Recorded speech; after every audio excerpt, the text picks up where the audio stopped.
परम पिता परमात्मा पूर्ण ब्रह्म सारी सृष्टि के रचनहार कुल मालिक कबीर परमेश्वर की असीम कृपा से इस पवित्र नगरी जींद के अंदर ये प्रभु की अमर कथा सत्यनारायण कथा 16 अप्रैल सन 2004 को प्रारंभ हुई। आज इसका अंतिम दिवस है।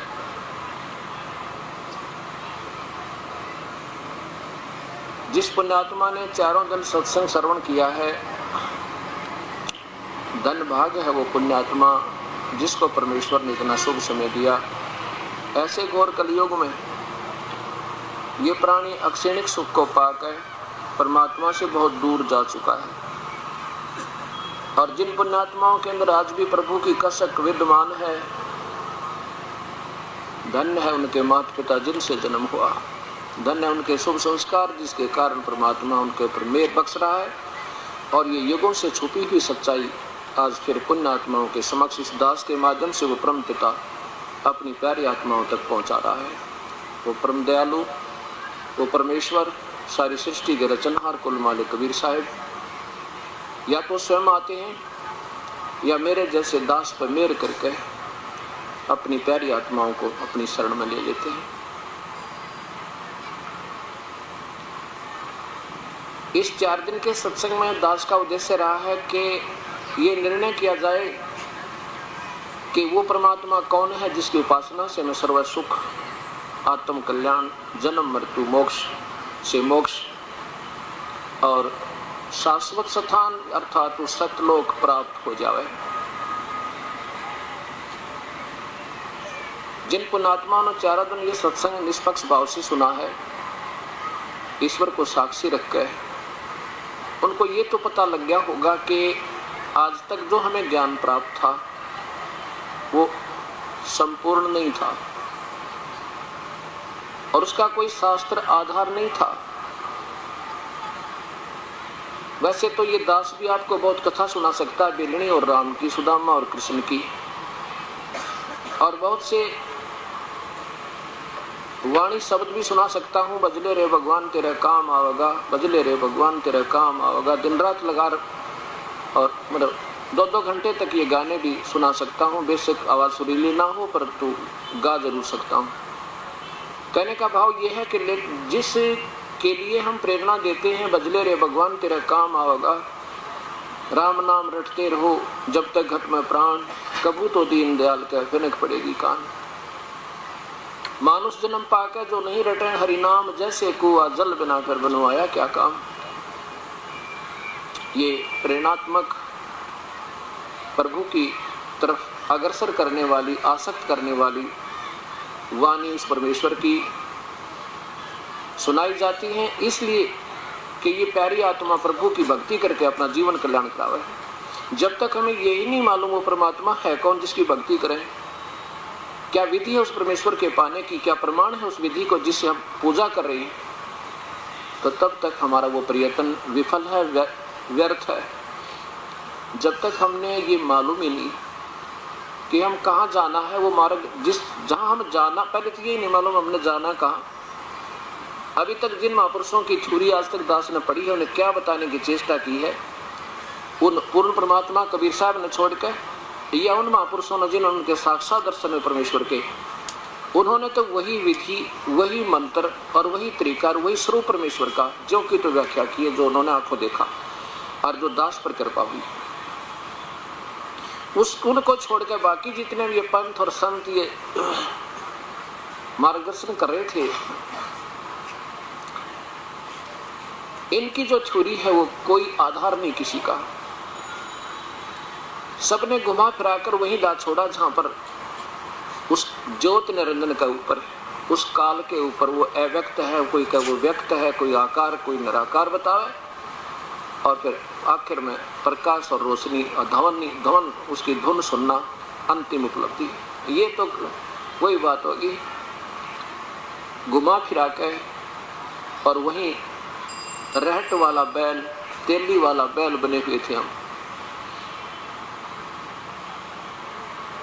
अब हमने ये ज्ञान हो गया कि कौन है वो परमेश्वर, जिसकी हम भक्ति करें, जिससे हमारा छुटकारा होए, वो परमात्मा पूर्ण ब्रह्म है।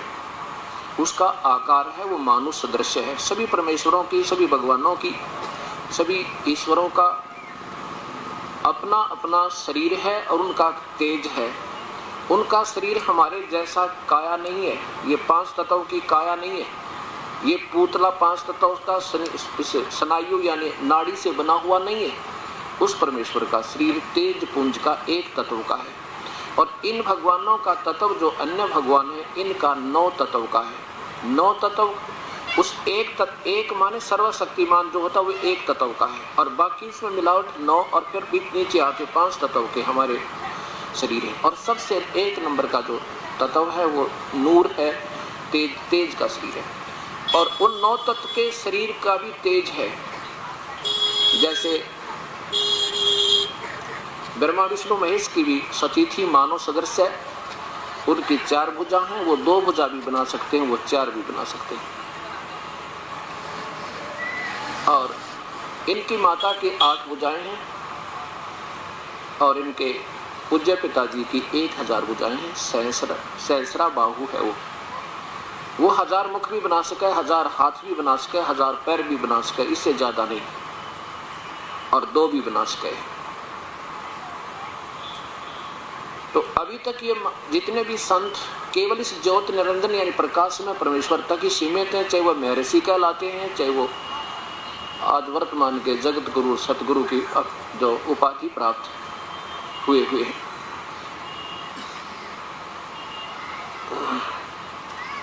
अब भक्त आत्माओं के मन में शंका आ जाती है कई बार कि महाराज जी अपना कोई अनुभव नहीं बता पा रहे, दूसरों की ही किताबें आदि दिखाते रहते हैं, दूसरों को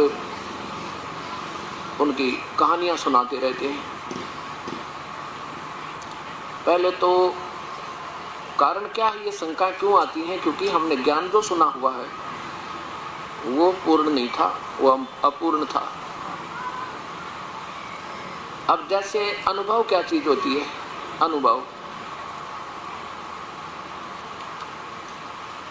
अनुभव ये होता है दास की दृष्टि से, जैसे हम आश्रम करौथा रहते हैं और किसी भक्त ने यहाँ पर हमारा सत्संग अच्छा लगा, फिर वो कहता है जी मैं और कुछ सत्संग सुन के या आपकी पुस्तक आदि पढ़ के फिर उपदेश लूँगा। सत्संग मुझे ठीक लग रहा है आपका, लेकिन अभी भी संशय निवारण पूर्ण नहीं हुए हैं। आप हमें अपना एड्रेस बता दीजिए ताकि हम आपके आश्रम करौथा में आके आपसे संपर्क करें। अब मैं उसको एड्रेस बता देता हूँ कि जींद से चलिए, कौन सा दिल्ली वाली बस वाया रोहतक वो पकड़िए। रास्ते में कौन कौन से स्टेशन आएंगे, जैसे मुख्य बता दे, सारे भी बताए जा सकते हैं। करौथा जैसे भाई जुलाना आएगा, फिर लखन माजरा आएगा, फिर रोहतक आएगा, रोहतक से झज्जर रोड के ऊपर 12 किलोमीटर चल कर, और करौथा गांव से भी आगे झज्जर की तरफ राइट साइड में दाहिने ओर आपको एक बोर्ड लगा पाओगा, बंदी छोड़ भक्ति मुक्ति आश्रम, और वहां दास आपको मिलेगा। अब ये है क्योंकि मेरे से ज्यादा यहाँ का कोई व्यक्ति नहीं जान सकता मेरे आश्रम के एड्रेस में। और उस रास्ते के जो जहाँ से मैं आता जाता हूँ, उन गाँव को, स्टेशन को, उन बस अड्डों को कोई नहीं जान सकता मेरे से ज्यादा। हाँ, जानता होगा तो वैसी ही बताएगा, उसके कोई विरुद्ध बता रहा है तो वो सही नहीं जानता।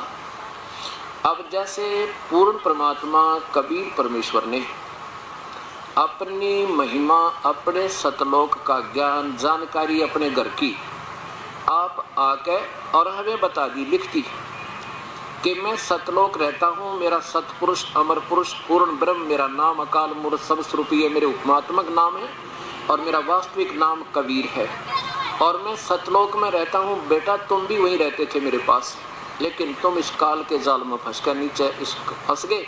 अब तुम ये भक्ति करो, ऐसे तुम मंत्र जाप करो, इससे तुम ऋण मुक्त हो जाओगे।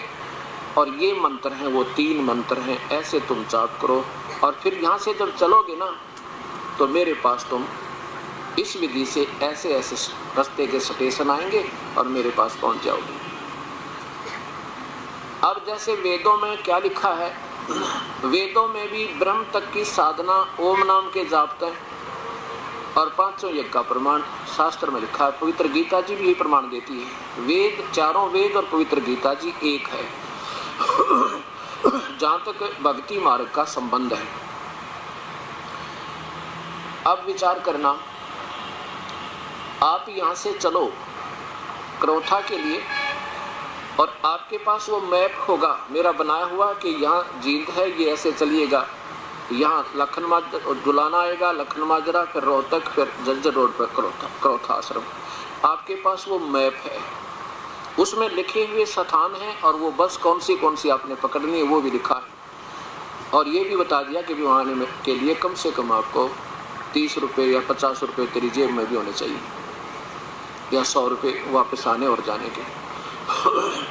तो कहने का भाव ये है दास का कि जब आप यहाँ से चलोगे,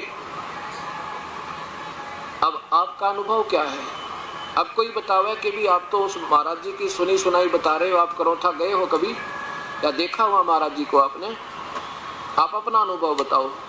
तो अब अनुभव जो बताया जाएगा, यदि वो अनुभव उसका ये सही मिलता है जैसे मैंने लिखा है,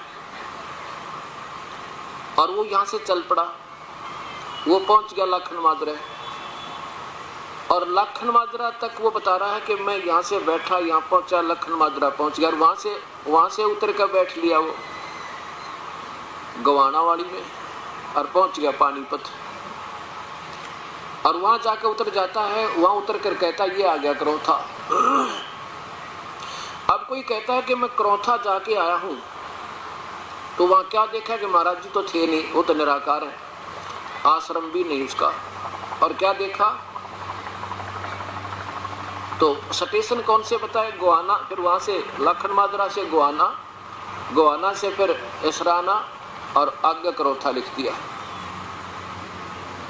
ये अनुभव था उसका, और वो अनुभव उससे नहीं मिलता जो ऑलरेडी परमात्मा ने अपना यानी संत ने अपना मार्ग बता रखा है, उससे नहीं मिल रहा, तो उसका अनुभव गलत है। प्रयत्न तो किया उसने, लेकिन वो रास्ता भूल गया, भटक गया। अब बता अपना अनुभव के बताऊं, हम अपना हमने ऐसे करना है जो इसमें लिख कर परमात्मा चले गई। अब हमने केवल गीता के अनुसार साधना करनी है, अपने अनुभव की कति आवश्यकता नहीं। अगर अनुभव को बताता है इससे भिन्न हो वो अनुभव, नहीं तो इस शास्त्र के पढ़ने के उपरांत और पूर्ण संत मिल जाएगा। आपने अपने अनुभव की कति कोई पुस्तक बनाने की कति आवश्यकता नहीं पड़ा, वो नादानी होगी जो अलग पुस्तक बनाई जाएगी। पुस्तक का तात्पर्य जैसे इस दास ने परिभाषा प्रभु की लिखी है, वो उस उलझे हुए ज्ञान को सुलझा के और जो का तो वेद और गीता बताती है वही मार्ग बता के ऐसा बता रहे अपने शास्त्र। ये इस दास का अनुभव भी और साथ में शास्त्रों का प्रमाण दोनों एक मिलता है। ये मेरा अनुभव है। अब कोई कहता है मैं अंदर जाता हूं